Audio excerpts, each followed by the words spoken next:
大家好，这里是生活微技能。在夏天天气非常的热，我们家里都会开空调来降温，但是开空调非常的费电，每个月的电费可是不少。而有的人说空调在除湿模式下可以制冷又省电，那么这种说法是真的吗？空调除湿和制冷到底有什么不同呢？估计很多人都不清楚，下面我们一起来看看吧。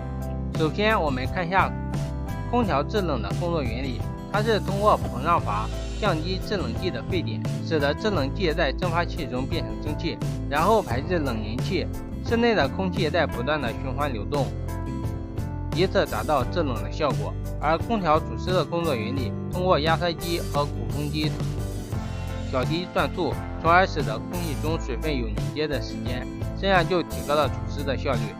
除湿功能一年四季都可以使用，只要是连绵多雨的季节，除湿功能都可以达到去除湿气的目的。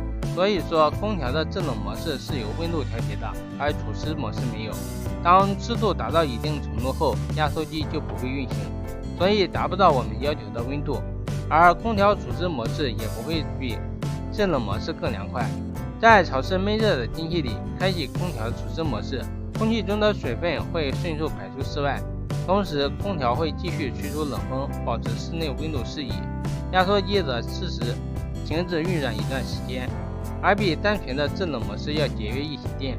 但是如果室外温度比较高，而空气很干燥的话，就要用制冷模式，不要长时间开启除湿模式了，以免损坏压缩机。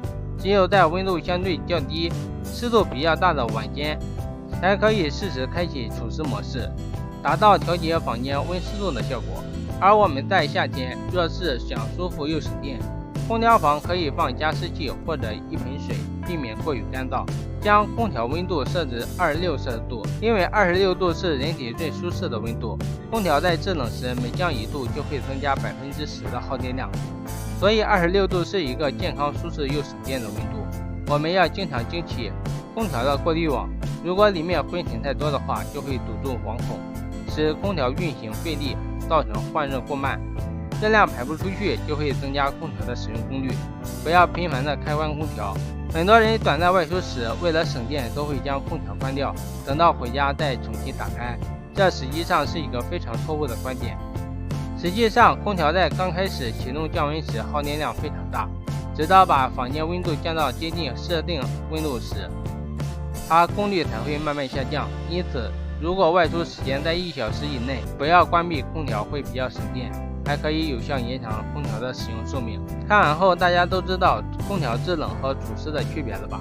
使用空调要想省电，一定要学会正确的使用方法，注意一些小技巧，这样才能达到省电的目的。这个空调制冷和除湿的区别，你明白了吗？好了，今天的视频就分享到这里，感谢大家的收看。如果你喜欢的话，请点赞加关注，我们下期再见，拜拜。